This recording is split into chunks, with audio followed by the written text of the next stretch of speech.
What's going, guys? Welcome back to the channel. Welcome back to more Dead by Daylight. In today's video, we are going to be checking out the lore of our brand new survivor coming to the game, Sable Ward. And before we get started, let's go ahead and check out what Dead by Daylight had to say on social media.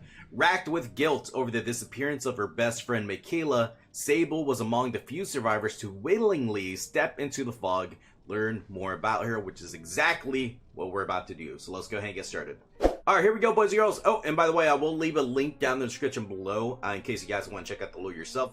But let's get started right here. Sable Ward, Dead by Daylight survivor lore. Sable figured she had to be adopted. No way was she the progeny of her insanely perky mom and her grinning golf-playing frat boy of a dad. They didn't understand the first thing about her. No one in Greenville did, except for Michaela. They were fast friends since 3rd grade, up until then Sable had no friends. She wasn't into ponies or dolls or tea parties with teddy bears. She liked bugs, lizards, riding bikes, and dirt-clod fights. Her favorite holiday was Halloween, and Michaela was the only one who didn't think she was crazy when she dyed her hair purple in 8th grade. Sable's mom was furious. Her dad didn't even notice. Michaela went with her to the mall when she got her ears pierced and helped her pick out her first tattoo. An occult symbol hidden in a place her parents would never see. Michaela declined to get her own tattoo. She flirted with the dark side, but she didn't live it. Not like Sable. The dark side made sense to Sable and she reveled in it.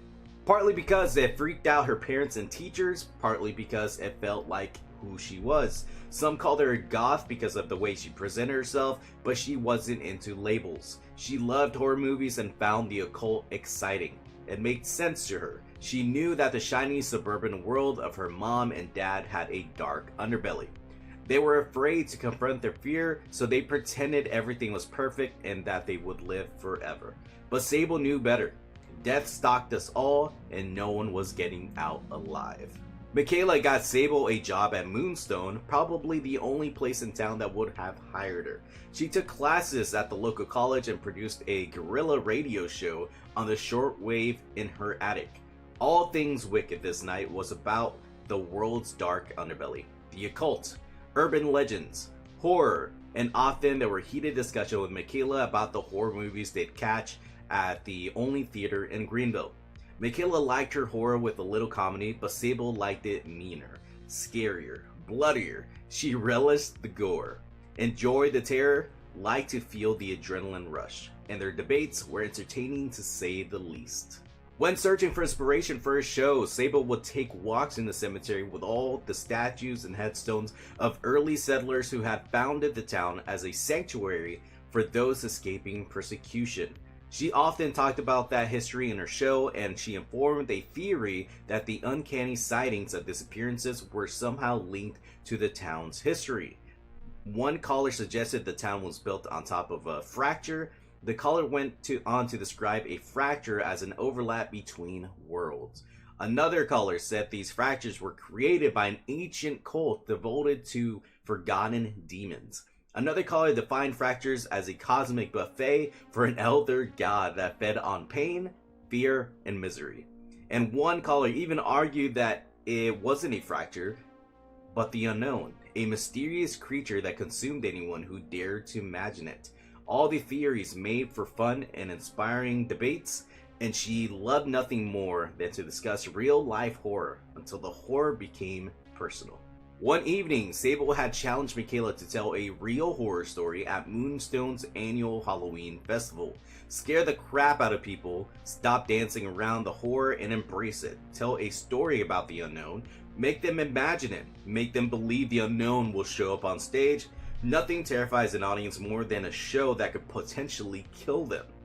Michaela laughed at the idea and declined the challenge because she was working on another story with her roommate. But a strange black fog had taken Michaela during her performance, and Sable felt the icy hand of guilt grab her by the back of the neck. She was convinced that she had somehow sent Michaela to her doom.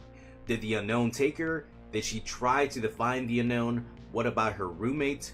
Her roommate disappeared as well, but then she realized Michaela's story wasn't about the unknown. It was about something else. Another dimension, a dimension filled with terrifying creatures, sadistic killers, and endless horror. this was not the unknown. With this realization, Sable began to investigate other disappearances in Greenville. Before long, she realized most of the disappearances occurred at the theater or somewhere close by. Investigating further, she discovered the theater was built over the ruins of an old one-room schoolhouse that had burned to the ground in the 1920s. Somehow, the students couldn't get out and everyone perished in the flames. Feeling close to an answer, she continued her research and discovered two teenage brothers had recently disappeared from the theater, Elias and Elin. The only witness, their younger sister Ellen, was committed to an institution after ripping her eyes out. And so, pretending to be a relative, Sable went to talk to Ellen, who admitted she and her brothers had been trying to steal old movie posters from the storage room behind the movie screen. She then described a secret door in the basement and a passageway that led to another place. A dark place, a cold place, an evil place. Stay away from there, she begged. Stay away. But Sable wasn't about to stay away, not after that story. Determined to see Michaela again, Sable hitched a ride to the theater and soon found the door behind the movie screen. In the darkness, she jimmied the door open with a crowbar and headed down a creaking wooden stairway to the dank cellar. A light switch activated flickering fluorescent lights that illuminated a room filled with broken theater seats and old movie posters dating back 80 years. She searched the sprawling basement and found a thick wooden door hidden behind a poster of the original Frankenstein. She pushed and shoved the door open to reveal an endless circular stairway descending into perfect darkness. Using a penlight to navigate, she descended for 10 minutes before she noticed the cold black fog rising from the lower depths. The same cold black fog that had taken Michaela. Sable considered running back upstairs to where she would be safe, but then she thought about the terrifying creatures and the sadistic killers and the endless horror, and she quickly decided she wasn't going to let her best friend have all the fun. But there we go, boys and girls, the Sable Ward Dead by Daylight survival lore. In my opinion, she's really cool, she's really dark, hardcore, and looks like she's just an adrenaline junkie for like super scary, horrifying things. If you guys have not checked out the PTB just yet, she's really cool looking. I definitely like her outfit, what she's all about. So most likely, I'm probably going to be maining her at some point. But anyway, guys, that's going to do it for me. Let me know down in the comments what you guys think about the lore. And I'll catch you in the next video, Bank, right? Later.